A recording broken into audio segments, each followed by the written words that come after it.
मेरा नाम दिशा है और मैं एक लेडीज़ पुलिस हूँ। क्या आपको पता है, ऐसा भी हो सकता है कि किसी दाई की गोद में बैठने से गर्भवती औरत एक पेट में पल रहा बच्चा अगर लड़की है तो लड़का बन जाता है। जी हाँ, ये वाक्य कासगंज के एक गांव का है, जहां दाई की गोद में 5 मिनट बैठने से लड़की लड़के में कैसे बदल जाती है, जानकर आप भी हैरान रह जाएंगे। कासगंज के इस गांव का सच्चा वाक्य है। मेरा नाम दिशा सिंह है। मेरा ताल्लुक एक गांव से है। मेरे पिता ने गांव में एक छोटी सी दुकान खोल रखी थी, जबकि मेरी माँ एक दाई थी। वे पूरे गांव की औरतों के बच्चे जन्म देती थीं और बदले में कभी किसी के घर से आटा मिल जाता, किसी के घर से चावल, तो किसी के घर से पैसे। ऐसे ही माता पिता दोनों मिलकर कमा रहे थे और घर का अच्छा खासा गुजारा हो रहा था। हम 3 बहनें और 2 भाई थे। गांव के ही गवर्नमेंट स्कूल में पढ़ने जाते थे। हमारी हालत शायद सारी ज़िंदगी ऐसे ही रहते अगर पिताजी को उनके दादा की तरफ से ज़मीनों का हिस्सा ना मिल जाता। दादा की तरफ से अच्छी खासी ज़मीन हमें मिल गई थी। पिताजी और भाई का इरादा था इस ज़मीन में फसल उगाई जाए और इसको खेत का रूप दे दिया जाए, मगर मेरी माँ का कहना था कि ज़मीन को बेचकर शहर में जाकर कोई कारोबार किया जाए और बच्चों को अच्छी शिक्षा दिलवाई जाए। माँ को बड़ा शौक था कि हमसे कोई डॉक्टर बने। कहती थी कि मेरे पास अपनी बेटियों को देने के लिए बस ये दाई वाला हुनर ही है और मैं नहीं चाहती कि मेरी बेटी अभी दाई बने। माँ की दिली ख्वाहिश पर हम लोग सब कुछ बेचकर शहर आ गए। यहाँ पिताजी ने एक बड़ा जनरल स्टोर खोल लिया था और भैया स्कूल से आने के बाद उनके साथ स्टोर पर बैठने जाते।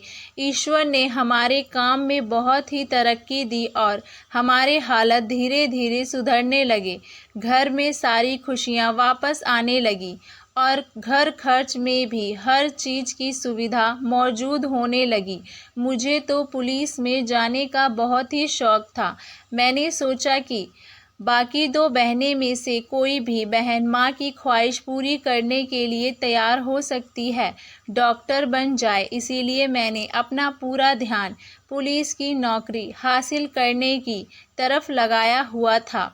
इसीलिए रोज़ सुबह मैं और मेरी माँ सैर करने चले जाते थे। माँ वहाँ एक जगह बैठने जाती और मैं दौड़ लगाने की प्रैक्टिस करती रहती। एक दिन हम लोग अभी पार्क पहुँचे ही थे कि एक जगह औरतों का ग्रुप देखा। हम आगे गए तो मालूम हुआ एक गर्भवती औरत अपनी सास के साथ सैर के लिए आई हुई थी। एकदम से उसकी तबीयत खराब हो गई और वे दर्द से चिल्लाने लगी। शायद उसके बच्चे का जन्म का वक्त आ चुका था। माँ एक तजुर्बेकार दाई थी। माँ ने फ़ौरन ही भांप लिया कि उस लड़की को अस्पताल ले जाने का वक्त नहीं है। मैंने उसी वक्त मुझे घर की तरफ दौड़ाया कि जाओ मेरा बैग उठा कर लाओ। हमारा घर उस पार्क के करीब था, तो मैं दौड़कर घर को गई और 5 मिनट में ही माँ का बैग उठाकर ले आई। माँ ने 1-2 औरतों से चादर लेकर पर्दा किया और उस लड़की की डिलीवरी करने लगी।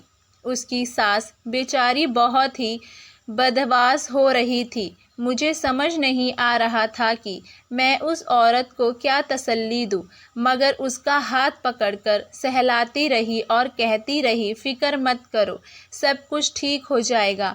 मेरी माँ गांव की मशहूर दाई है और देखना अभी थोड़ी ही देर में आपका पोता होगा। सब औरतें वहीं बैठी रहीं और कुछ देर बाद माँ ने उस औरत को उसका पोता गोद में दिया तो उसने खुशी के मारे माँ को गले लगा लिया। कहने लगी, मुझे उम्मीद नहीं थी कि मेरी बहू की नॉर्मल डिलीवरी हो जाएगी, वे भी यहाँ इस पार्क में। मुझे तो अपनी आँखों पर विश्वास ही नहीं हो रहा है। कहीं मैं कोई सपना तो नहीं देख रही।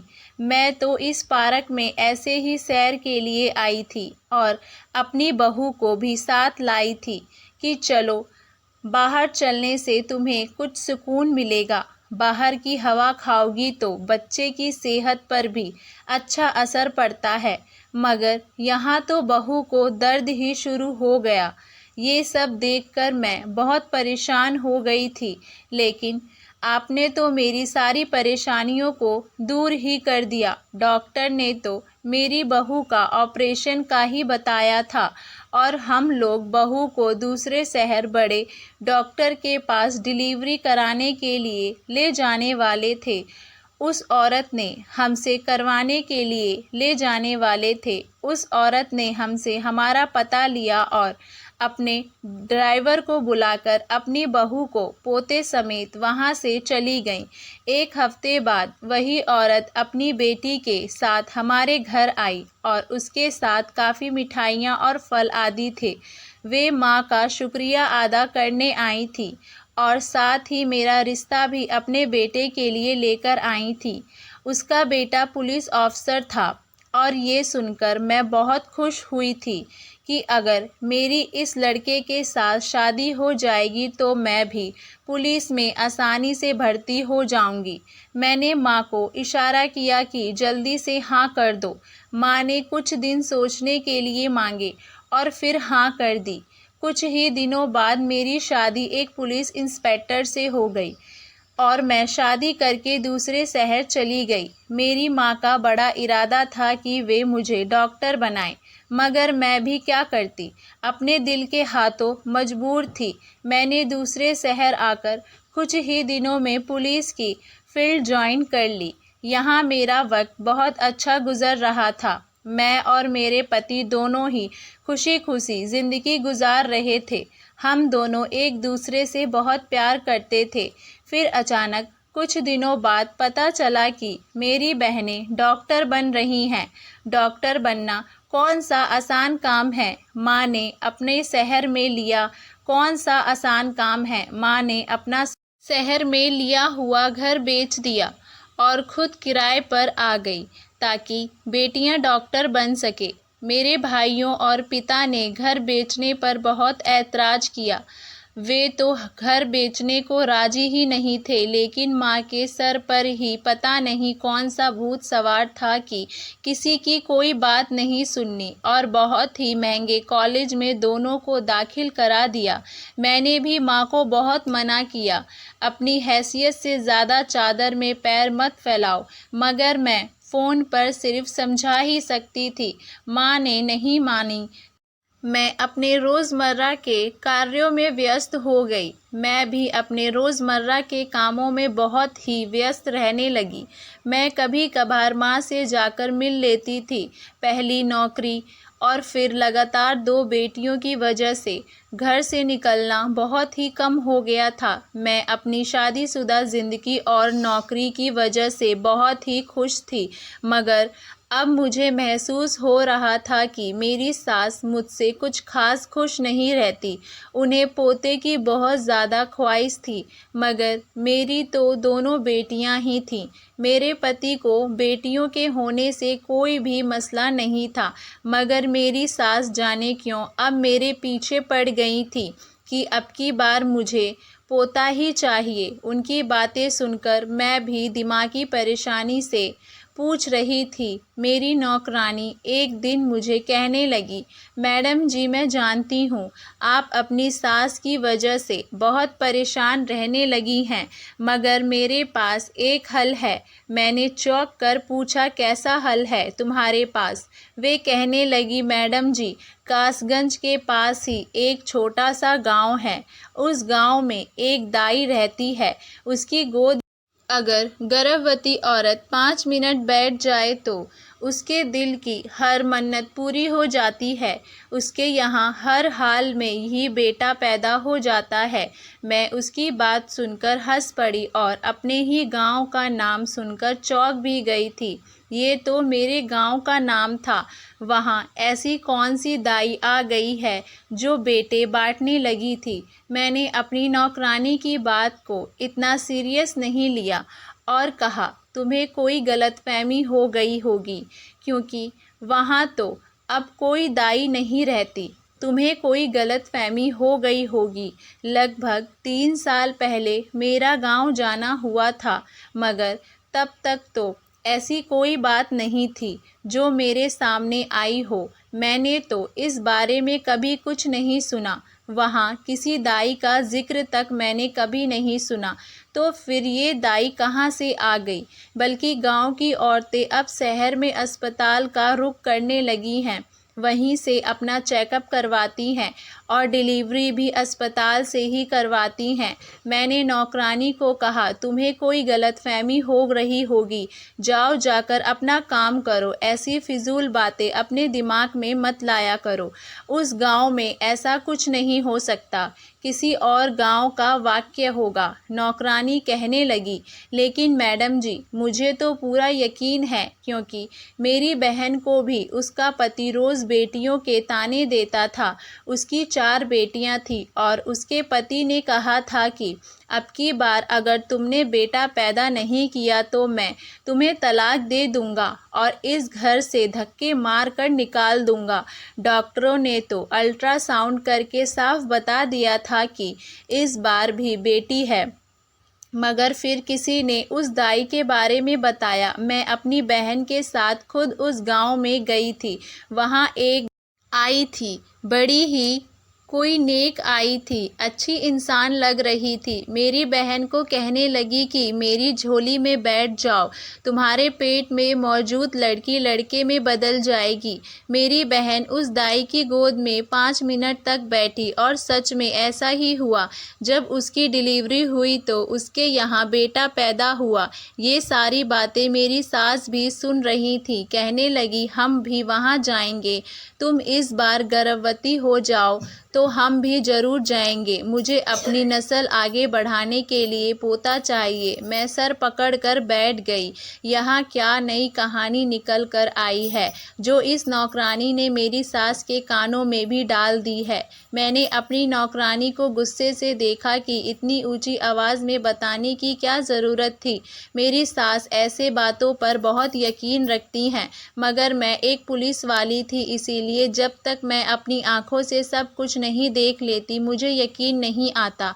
इसीलिए मैंने सास को तसल्ली देते हुए कह दिया कि ठीक है, इस बार मेरा गर्भ ठहर जाए तो जैसा आप कहेंगे मैं वैसा ही कर लूँगी। मैंने रात को अपने पति से सारी बात की तो वे कहने लगे, मुझे भी ऐसे पंडित बाबाओं की बातों पर यकीन नहीं है, मगर होने को तो दुनिया में बहुत कुछ ऐसा हो जाता है जो नामुमकिन लगता है। तुम माँ की ख्वाहिश पर वैसे ही कर लेना जैसा वे चाहेंगी। मैंने कहा, अच्छा ठीक है, मैं सोचूंगी इस बारे में। कोई और गांव होता तो शायद ये बात मेरे दिमाग से निकल जाती, मगर नौकरानी ने मेरे गांव का नाम लिया था और मेरा चौंक जाना तो बनता था। मैंने अगले दिन ही माँ को फ़ोन किया और पूछा कि माँ, मैंने सुना है हमारे गांव में कोई नई आई है, क्या ये सच है? माँ कहने लगी, बेटा तुझे मालूम है कि अब गांव जाना बहुत कम हो गया है। मैं किससे पता करवा कर तुझे इस बारे में बताऊंगी। 2 दिन बाद माँ का फ़ोन आया। कहने लगी, मैंने पता करवा लिया, मगर वहाँ तो कोई दाई नहीं आई। सारी औरतें अब शहर में ही जाती हैं। मैंने सुंदर सुकून की सांस ली कि शुक्र है ये किस्सा मेरे गाँव का नहीं है। मेरे सास इंतज़ार कर रही थी, इसीलिए मैंने उन्हें बता दिया था कि मैंने मालूम करवाया है। वहाँ ऐसी कोई बात नहीं थी। कुछ ही साल सुकून से गुजर रहे थे कि मेरी इस सुकून भरी ज़िंदगी में फिर से हलचल मचने वाली थी। मेरी नौकरानी एक दिन आई तो बहुत परेशान दिखाई दे रही थी। मैंने पूछा तो कहने लगी, मैडम जी, मेरी सास ने कहा है कि इस बार अगर उसे पोता नहीं दिया तो वे अपने बेटे की दूसरी शादी करवा देगी। मैंने मजाक करते हुए कहा कि लो, इसमें परेशान होने वाली क्या बात है? वे तुम्हारी गांव में रहने वाली दाई है ना, जो 5 मिनट में ही लड़की को लड़के में बदल देती हैं। तुम भी उसकी गोद में जाकर 5 मिनट के लिए बैठ जाना और तुम्हारी सारी परेशानी हल हो जाएगी। मैंने ऐसा इसीलिए कहा था कि क्योंकि मैं जानती थी कि वहाँ ऐसी कोई दाई है ही नहीं। पता नहीं उसने मेरी बात को मजाक मजाक में ले लिया जिंदगी से, मगर अगले दिन वे काम पर नहीं आई। दाई है वो, कहने लगी मैडम जी मैंने तो कहा था उस दाई से फ़ोटो का ही मैं जानकर अपनी मालकिन को दिखाऊंगी, मगर उसने मना कर दिया कि वे तस्वीर नहीं खिंचवाती। नौकरानी को भेजकर मैंने माँ से कहा माँ तुम्हें मुझसे झूठ क्यों बोला कि वहाँ ऐसी कोई दाई नहीं है। माँ मुझे कहने लगी मैंने तुझसे झूठ नहीं बोला, मुझे जो पता चला वे मैंने तुझे बता दिया। एक जानने वाली से पूछा था इस बारे में, उसी ने ही मुझे बता दिया कि मेरे जाने के बाद वहाँ कोई दाई अब है ही नहीं, तो मैंने तुझे वही बताया। मैंने कहा मैं तुम्हें वहाँ खुद जाकर देखना चाहिए था, एक छोटा सा काम कहा था, वे भी तुमसे नहीं हो सका। माँ गुस्से से कहने लगी मैं पुलिस वाली नहीं हूँ, तेरी तरह नहीं हूँ जो जाकर हर तरह तफरीस करती रहूँ, खुद आ जाती और जाकर पूछ लेती। तुम्हें इतना भी नहीं पता है कि मेरे जोड़ों में कितना दर्द रहता है, मैं घर से बाहर नहीं निकल सकती, फिर भी कह रही हो कि मुझे खुद वहाँ जाना चाहिए था। माँ ने मुझे अच्छी खासी बातें सुनाकर फ़ोन बंद कर दिया। मुझे अफसोस हुआ कि मुझे माँ से ऐसे बात नहीं करनी चाहिए थी। मैंने सोचा कि कोई बात नहीं, मैं तो माँ को बाद में मना लूँगी और सॉरी भी कह दूँगी। इसी दाई वाले मामले ने मेरा चैन सुकून बर्बाद कर दिया था। सास मेरे पीछे पड़ी हुई थी कि हम भी वहाँ जाएंगे। अब मुझे बस उस दाई को झूठ साबित करने के लिए बस अपनी नौकरानी के बच्चे का इंतज़ार था। जब अल्ट्रासाउंड में आ गया था कि उसके यहाँ तो बेटी है, फिर भला वो दाई की गोद में जाकर क्या 10 मिनट भी बैठ जाती, उसके यहाँ लड़की की पैदा होती। मगर अस्पताल में जब डॉक्टर ने बताया कि हमारी नौकरानी के यहाँ बेटा पैदा हुआ है, तो मेरे कदमों तले ज़मीन ही निकल गई। ये कैसे हो सकता था? मेरी सास को पता चला तो कहने लगी मुझे तो पहले ही पता था कि इस दाई की गोद बहुत ही निराली है, हम भी वहाँ ज़रूर जाएंगे। मेरे कुछ कहने का कोई फ़ायदा नहीं हुआ। मेरी सास ने मेरा और अपना सामान बांधा और गाँव जाने की तैयारी शुरू कर दी। पहले मैं माँ के यहाँ अपने मायके आई। मैं शायद 3 साल बाद यहाँ आ रही थी। इन दिनों घर के हालत बहुत ही बदल चुके थे। मैंने सुना था, मगर अब तो अपनी आंखों से देखा कि सच में बहुत ही ज़्यादा घर में खुशहाली आ गई थी।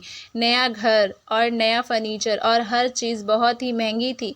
मेरी सास भी बहुत खुश हुई थी। मेरी माँ कहने लगी कि मेरे दोनों छोटी बेटियाँ डॉक्टर बन गई हैं और बेटों ने अपने अपने स्टोर खोल लिए हैं। मेरी माँ को अपने आने का पहले ही मालूम हो गया था कि मैं किस लिए वहाँ आई हूँ, इसीलिए वे मुझसे कहने लगी कि 2-4 दिन पहले आराम कर लो, फिर चली जाना अपनी सास के साथ गांव। डॉक्टर के पास मेरे 2 जोड़ों में दर्द है। गांव की टूटी फूटी सड़कों का मैं सफ़र नहीं कर सकती। 1-2 दिन आराम करने के बाद मैं अपनी सास के साथ गांव आ गई।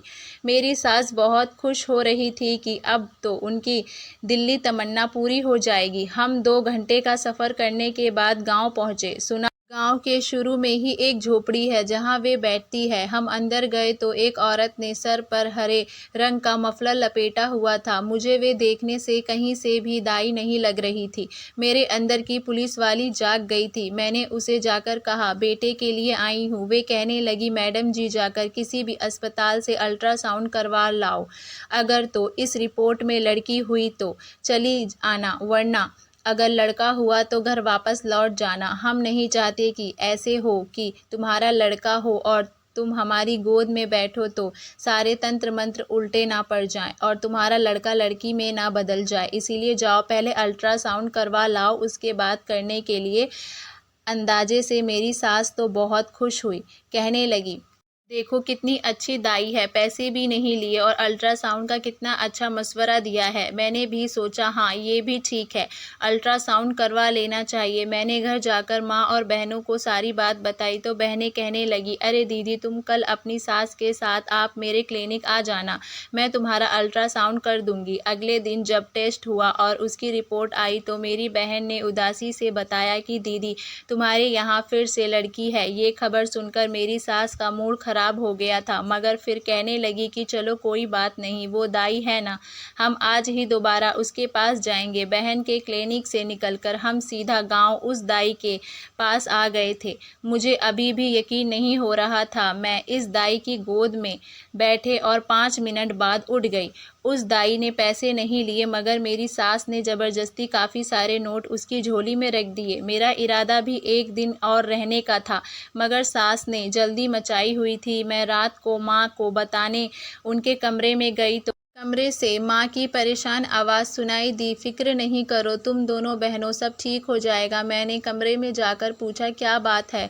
किस बारे में बात चल रही है? कोई परेशानी वाली बात है क्या?" माँ मुझे यूँ अचानक देखकर घबरा गई, फिर गहरी सांस भरकर कहने लगी, "तुम्हारी सास के बारे में तुम्हारी बहनें परेशान हो रही थीं कि सुबह उसका रवैया तुमसे ठीक नहीं था, तो मैं उन्हें कह रही थी कि अब जब तुम्हें बेटा होगा तो सब कुछ ठीक हो जाएगा।" मैं उन्हें बताकर कि मैं सुबह जा रही हूँ, अपने कमरे में आ गई थी। सारी रात मैं सोचती रही कि मेरा अल्ट्रासाउंड रिपोर्ट में तो लिखा है कि मैं लड़की को जन्म दूंगी, मगर क्या इस दाई की गोद में बैठने से सच में ही मेरे घर बेटा पैदा हो जाएगा? ऐसा कैसे हो सकता था? बच्चे की लिंग कैसे बदल सकती थी? कुछ तो ऐसा था जो फ़िलहाल मेरी समझ में नहीं आ रहा था, कुछ ऐसा जो मेरी नज़रों से ओझल था। खैर, मैंने सोचा अब सच और झूठ का तब ही पता चलेगा जब मेरी डिलीवरी होगी, फिर दूध का दूध और पानी का पानी हो जाएगा। अगले ही दिन हमारे जाने का वक्त आ गया था। जाने से पहले ही मैंने सोचा अपनी एक दोस्त से मिलते जाऊं। इसी शहर की रहने वाली थी। पुलिस की ट्रेनिंग हम दोनों ने एक साथ ही पास की थी और फिर वे अपने शहर यहाँ आ गई और मैं अपने ससुराल चली गई। मैं जब उससे मिलने गई तो वे एक केस को हैंडल कर रही थी। मेरे पूछने पर बताने लगी कि कासगंज गांव के पास ही एक छोटा सा गांव है, वहां एक अजीबोगरीब वाकयात सुनने को मिल रही है।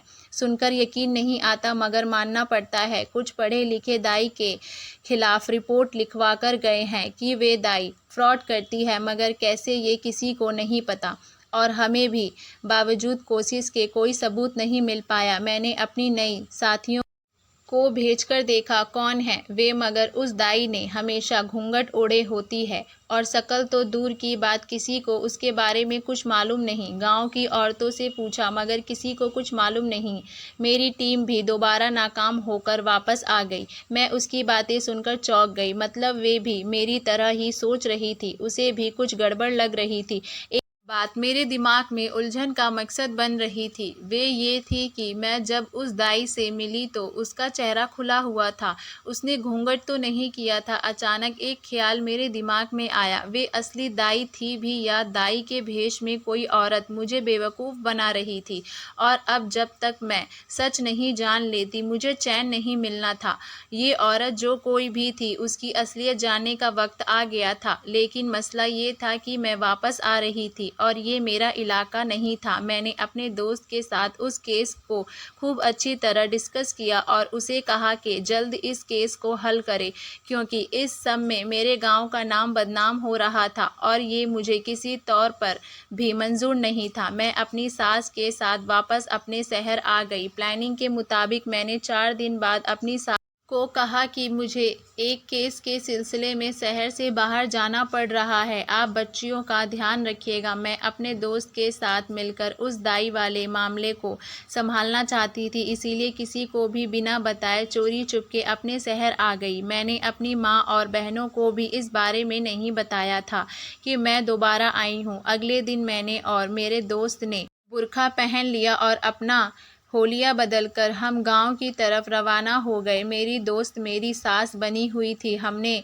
नकाब किया था, इसीलिए ये डर नहीं था कि कोई हमें पहचान लेगा। जब हम अंदर गए तो ये देखकर मैं हैरान रह गई कि जो औरत उस वक्त मुझे दाई बनकर मिली थी, वे इस वक्त स्टैंड बनी एक औरत को असली वाली दाई के पास भेज रही थी। उस घूंघट वाली दाई को देखकर मुझे कुछ अजीब सा एहसास हो रहा था। उसकी आवाज़ मुझे जानी पहचानी लग रही थी, मगर ध्यान से सुनने के बावजूद याद नहीं आ रहा था कि कहाँ सुनी है ये आवाज़। मैंने अपनी दोस्त को सलाह दी कि इस दाई का पीछा करके मालूम करना होगा। मैं अपने शक की तस्दीक करना चाहती थी। इस दाई ने शाम के 4 बजे कमरा बंद किया और उसी वक्त एक गाड़ी उसे लेने आ गई। गाड़ी देखकर मेरा मुंह खुला का खुला रह गया। मेरी दोस्त कहने लगी, देखा मैंने कहा था ना कि ये दाई फ्रॉड करती है, इतनी शानदार गाड़ी एक आम आदमी खरीदने का सोच भी नहीं सकता। होश हवास सुनकर खो चुके थे और मुझे अपनी तबीयत ही खराब होती महसूस हो रही थी। मुझे चक्कर से आ रहे थे। जो मेरी दोस्त जल्दी से मुझे अस्पताल ले आई। वहाँ अचानक ही मुझे ख्याल आया तो मैंने पूछा, डॉक्टर मेरे बच्चे की लिंग क्या है, लड़का है या लड़की? वो कहने लगी लड़का है। मैं तो ये सुनकर बहुत ही उलझन का शिकार हो गई। पता नहीं अब पहले से लड़का था या वाकई गोद में बैठने से कोई परेशान हो गया था। डॉक्टर ने पूछने पर कहा, अगर तुम 1 महीने पहले भी अल्ट्रासाउंड करवाती तो मैं यही कहती कि लड़का है, क्योंकि बच्चे की लिंक इतने महीनों तक आ चुकी होती है। मेरी दोस्त ने मुझे यूं परेशान देखा तो कहने लगी, मैंने तुम्हें कहा भी था कि मैं खुद उस केसेस को देख लूँगी। तुम्हारी तबीयत खराब है तो तुम रेस्ट करो, मगर तुमने एक नहीं सुनी। मैंने उसे कहा, मुझे इस वक्त अकेला छोड़ दो, तुम अपने घर जाओ। मैं अपने भाई को बुलवाकर अपने घर जा रही हूँ। वे बेचारी हैरान परेशान होती चली गई। उसे मेरे अजीबोगरीब वाकया की समझ नहीं आ रही थी।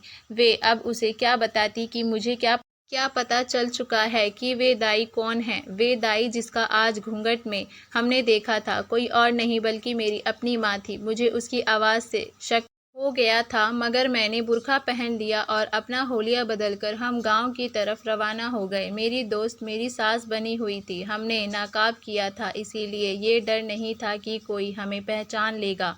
जब हम अंदर गए तो ये देखकर मैं हैरान रह गई कि जो औरत उस वक्त मुझे दाई बनकर मिली थी, वे इस वक्त स्टैंड बनी एक औरत को असली वाली दाई के पास भेज रही थी।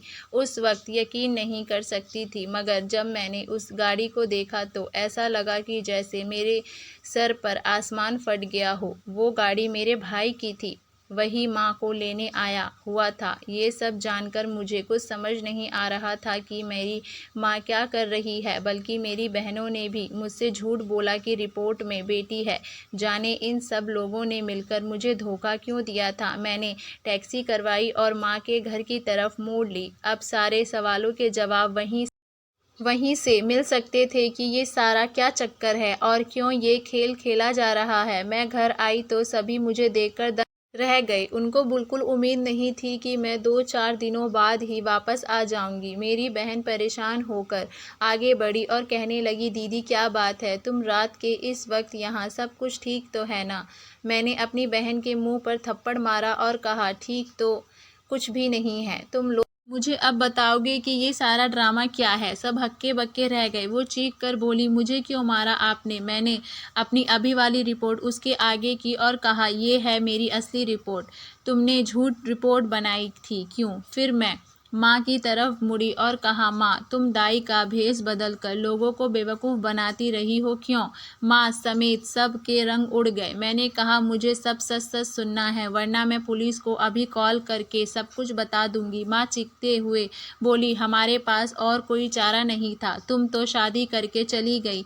तुम्हें क्या मालूम कि हमने कैसे कैसे वक्त काटा है। बेटियों को सब कुछ बेच बेच कर डॉक्टर बना दिया, उस उम्मीद पर कि बच्चियां डॉक्टर बन जाए तो पैसों के रेल पेल जाएंगे, हमारे दिन संवर जाएंगे। मगर हुआ क्या, लाखों करोड़ों खर्च करके भी मेरी बेटियों को ढंग की नौकरी नहीं मिली। मैंने सोचा था कि लाखों की तनख्वाह मिलेगी, मगर 40-50 हज़ार से ज़्यादा की नौकरी कहीं मिल नहीं रही थी। हमारे घर खाने के लाले पड़े हुए थे। बस फिर सोचा कि दौलत सीधे तरीके से नहीं आ रही तो टेढ़े तरीके से ही हासिल कर ली जाए। इसीलिए तेरे पिताजी का स्टोर बेचा और उनकी क्लिनिक बना दी। मैंने उन दिनों गांव में ये चर्चा फैला दिया था कि मैं ऐसी दाई हूँ जिसकी गोद में बैठने से लड़की लड़का बन जाता है। इसी तरह औरतों की तादाद लगती जा रही थी। मैं उनको अल्ट्रासाउंड के लिए अपनी बेटियों की क्लिनिक भेजती थी। जिसका पहले से ही बेटा होता सिर्फ उन्हें ही कहती कि मेरी गोद में बैठ जाओ, क्योंकि मेरी बेटी उसको झूठ कहती कि मैं तुम्हारे यहाँ लड़की है। वे बेचारी ये फिर मेरे पास आती। जिनकी रिपोर्ट में बेटी लिखी होती उनको कोई ना कोई बहाना बनाकर टाल देती थी। हमारा ये काम बड़ा अच्छा चल रहा था, बड़ी ही मुनाफा हो रहा था। पिछले 3 सालों में करोड़ों रुपए कमा लिए। सभी आने वाली औरतों को डिलीवरी के भी अपने ही क्लिनिक में भेजती थी। मैंने घूंघट डालकर चेहरा छुपाया हुआ था, इसीलिए मुझे उम्मीद थी कि कोई मुझे नहीं पहचान पाएगा। तुम्हारे साथ ये नाटक इसीलिए करना पड़ा था कि कहीं तुम्हें किसी किस्म का शक ना हो जाए। तुम्हारे अल्ट्रासाउंड में लड़का ही था, मगर मजबूरन लड़की कहा था, ताकि तुम भी जबरन दाई के पास जाती। मैंने अपनी जगह किसी और को बैठा दिया। मकसद यही था कि जब तुम्हारा बेटा पैदा होता तो तुम्हें भी यकीन आ जाता और तुम भी इस बात को मान लेती और यहाँ दोबारा इस बात को झूठ साबित करने नहीं आती। ये हमने जो भी कुछ किया सिर्फ पैसों के लिए किया। मैंने दुख से कहा, आप लोगों को शर्म आनी चाहिए थी। डॉक्टर जैसे महान पेशे को इस्तेमाल करते हुए आप लोगों ने फ्रॉड किया और पुलिस जल्द आपको पकड़ ले जाएगी। ये मैं थी जिसने अपनी पुलिस ऑफिसर दोस्त को आपकी सच्चाई नहीं बताई। माँ मेरे कदमों में पड़ गई कि किसी को कुछ मत बताना, मैं अब सब कुछ ख़त्म कर दूंगी। अब वैसे कुछ भी नहीं करेंगे। मेरी बहन ने भी रो रो कर गिड़गिड़ा कर मुझसे माफ़ी मांगने लगी। मैंने कहा, माफ़ी की सिर्फ एक ही शर्त है, जो पैसा लिया हुआ है गरीब अनाथालय में जमा करवाओ और खुद शुरू से अपनी ज़िंदगी की शुरुआत करो। अब दोबारा किसी के साथ फ्रॉड या धोखा की कोशिश भी की तो मैं खुद सबको गिरफ्तार करवाऊंगी। मेरे घर वालों ने ऐसा ही किया, सारा पैसा गरीबों में बांट दिया और मैं फिर से अपने शहर वापस आ गई। बेटी की लालच में औरतें भी अंधी हो जाती हैं। बेटियां भी तो घर का चिराग होती हैं। बेटे और बेटियों में फ़र्क ना करें। उम्मीद करती हूँ आप सभी लोगों को हमारी ये कहानी